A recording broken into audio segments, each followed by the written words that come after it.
भगवान का लगातार ध्यान ध्यान लगातार बुझते बारी तो कंटिन्यू। अभी आप लोग यहां बैठा है ना, आप लोग का चित्तवृत्ति आपके घर के लिए कंटिन्यू है। बुझते बारी तो आप यहां बैठा है ना, लेकिन आपका मन घर के लिए कंटिन्यू है। क्यों है? पता है क्यों है? क्योंकि यहां के बाद आपको घर में जाना है। समझ रहे हैं ना? इसलिए आपका मन, बुद्धि, चित्त सारा आपके घर के लिए कंटिन्यू है। आपका चित्तवृत्ति में घर, परिवार, आपका संसार कंटिन्यू रहता है। आपका व्यापार कंटिन्यू रहता है। क्यों? क्योंकि वहां आपको रहना है, वहां आपको सोना है, जागना है, काम धंधा करना है, खाना है और पीना है। ऐसे ही अगर हमारा चित्तवृत्ति भगवान में हो जाए, बुझते बाड़ी तो ऐसे ही हमारा चित्तवृत्ति भगवान में कंटिन्यू हो जाए तो क्या बनेगा? उसी को ध्यान कहते हैं। समझ रहे हैं ना? आप यहां बैठे हैं, आपका ध्यान बाड़ी में है, बहू ने खाना बनाया नहीं बनाया उसमें है, इसीलिए यहां भी भंडारा कर दिया। बुझते बाड़ी तो कि चलो एक जगह से तो ध्यान हटेगा आपको। यहाँ पे कौशिक दादा और निमाई दादा सब लोग मिलके भंडारा कर रहा है, तो आपका चित्तवृत्ति कहाँ जाता है और आपकी चित्तवृत्ति की अवस्था क्या है? अगर आपका चित्तवृत्ति सहज है, कठिन नहीं है ध्यान करना, सिर्फ समझना जरूरी है। इसको कैसे समझ सकते हैं? आपकी चित्तवृत्ति, आप यहां बैठे हैं लेकिन आपकी वृत्ति कहीं और है। क्यों है? क्योंकि वहां से आपको लगाव है,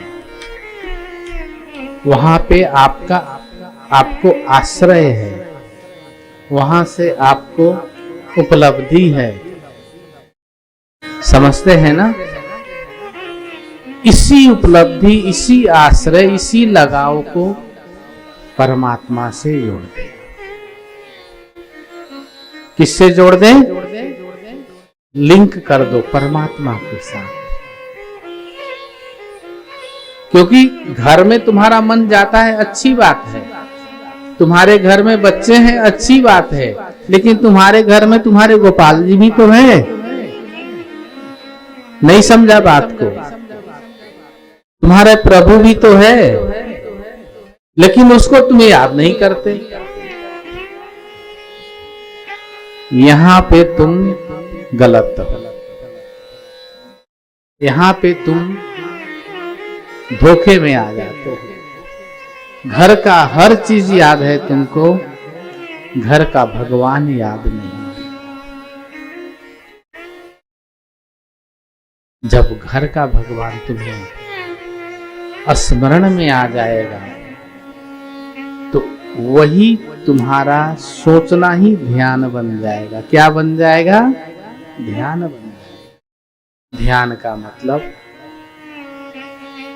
परमात्मा का स्थिर भाव से चिंतन करना, या ध्यान का मतलब सभी प्रकार के वस्तु, विषय, मन, बुद्धि, चित्त, अहंकार को पीछे छोड़ करके, सबसे अलग हो करके शांत हो जाए, ये भी ध्यान है। ऐसी अवस्था होने पे ध्याता अपने ध्येय आकार अर्थात जिसका वो ध्यान करता है उसमें मिल जाता है। समझते हैं? तो अगर आप कहीं भी जाते हैं और आपका मन आपके ठाकुर जी में है, तो ये भी ध्यान का उत्तम प्रकार है। आप एक बात सोच लीजिए, एक बाई बुझते बारी, तो एक माता जी वृंदावन में रहती थी। तो हफ्ते में, सप्ताह में एक बार बाजार जाती थी। बाजार में बहुत चीजें खरीदती थी। तो खरीदते हुए बोलती थी, मेरे ठाकुर जी के लिए परमन लेना है, मेरे ठाकुर जी के लिए नमक लेना है, मेरे ठाकुर जी के लिए दाल लेना है, मेरे ठाकुर जी के लिए चावल लेना है। बुझते वाली? तो जो भी लेना है मेरे ठाकुर जी के लिए लेना है। अब देखिए भक्त कितना चतुर होता है, भक्त कितना बुद्धिमान होता है, उसकी शरणागति कितना श्रेष्ठ होता है। खरीद तो भगवान के लिए रहा है, बना करके दे भी भगवान को रहा है, और खाता कौन है? स्वयं भक्त खाता है। क्या खाता है? प्रसाद खाता है। बुझते वाली? तो क्या खाता है? जोर से बोलूं, प्रसाद खाता है। अब यहां पे ही ध्यान है। जब वो खरीदेगा भगवान के लिए तो बनाएगा भी भगवान के लिए, और जब बना रहा है तो उस समय भी उसका ध्यान उसी में है कि भगवान के लिए हम बना रहे हैं। वो भी उसका खरीदने से लेकर, बनाने से लेकर, खिलाने से लेकर, भगवान को सुलाने तक, ये सब ध्यान ही तो हुआ। क्या हुआ? ध्यान हो गया। समझते हैं ना? तो भक्त को ध्यान में ऐसे जाना सहज होता है, इजी होता है। जब भगवान को आप बाजार में कभी भी जाइए, बहुत सारा खरीदारी करते हैं, सबसे पहले भगवान के लिए कुछ खरीदें। बुझते बारी? तो चाहे कुछ नहीं, एक माचिस ही खरीद लो घर के लिए। माचिस बुझते बारी? तो दिया सलाई। बस यही सोचो कि भगवान को आरती के लिए लेना है। भगवान के नाम पे सबसे पहले एक चीज खरीदो। ये अभ्यास है, ये साधना का अभ्यास है। जो भी खरीदो उसमें भाव रखो कि आज भगवान को दाल बना के खिलाए। चावल घर में है, दाल, ये वाला दाल खिलाएंगे। तुम्हारा हृदय, तुम्हारा अंतर मन प्रसन्न हो जाए, चित्त वृत्ति तुम्हारी खिलने लगेगा। जैसे कमल सूरज के प्रकाश पड़ते ही खिलता है, जहां तुम्हारे मन में ऐसा भाव आया, ठाकुर जी, भगवान, वो प्रकाश तुरंत तुम्हारे ऊपर पड़ जाएगा। जैसे ही तुम याद करिए, वो तुम्हारे, कहते हैं ना, भगवान ने कहा तुम एक कदम चलोगे तो मैं कितना चलता हूं, हजारों कदम चल के तैयार रहता है परमात्मा। बस तुम अपनी भाव को डालो और उसका प्रकाश तुम्हारे ऊपर पड़ना शुरू होगा। तुम्हारा चित्त वृत्ति खिल जाएगा, आनंदमय हो जाएगा, प्रेममय हो जाएगा, भक्तिमय हो जाएगा, ध्यानमय हो जाएगा। भक्त का ध्यान यही होता है, और भक्त को ऐसे ही ध्यान करना चाहिए। समझ रहे हैं ना? जब ऐसी प्रवृत्ति हो जाएगी तो तुम्हारा जीवन ही साधना है। तुम सदैव ध्यान में हो, हमेशा ध्यान में हो, फिर तुम्हें अन्य ध्यान करने की जरूरत नहीं है। बुझते बारी तो ऐसे ध्यान करने से इसमें लीला चिंतन भी हो जाता है। इसमें है कि लीला चिंतन एक ही रूप का करें या अलग अलग रूप का करें, तो भगवान का अनेक लीला चिंतन आने लगेगा आपके अंदर और आपका ध्यान अहरनिश बना रहेगा। कहते हैं कि मीराबाई के लिए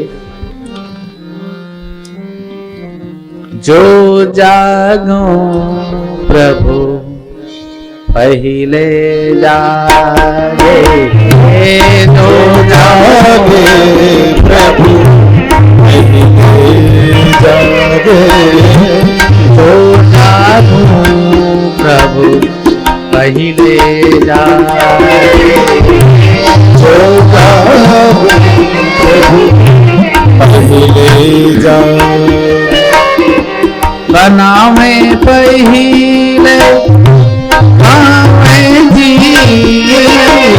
बनावे पहिले काव जी,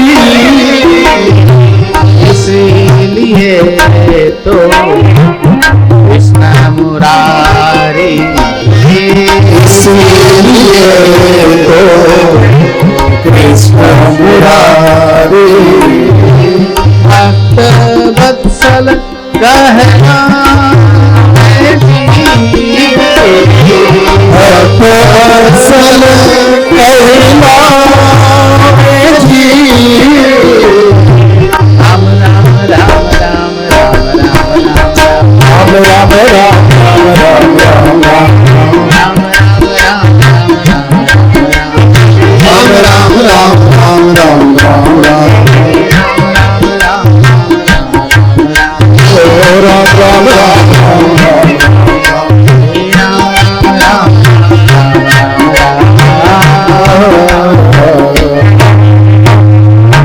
मीरा जी कहती हैं कि जो जागूं प्रभु पहले जागे। मेरे जगने से पहले भगवान जग जाते हैं। कैसे? जगते ही मन में भाव आता है भगवान के लिए, आंख खुला और भगवान का चिंतन हुआ, भगवान जाग गए। जो खाऊं पहले भोग लगावे जी, तुम्हारे मन में ऐसी भाव ही आ गई कि मैं भगवान को एक खिलाऊंगा आज बना के। तुम्हारे मन में भाव आते ही भगवान पहले खा लेते हैं उसको। क्या करते हैं? पहले ही खा लेते हैं। तुम तो बाद में बना के खिलाओगे, पहले ही खा लेते हैं। भगवान क्या खाते हैं? तुम्हारे भाव को खाते हैं। क्या खाते हैं? भाव को खाते हैं।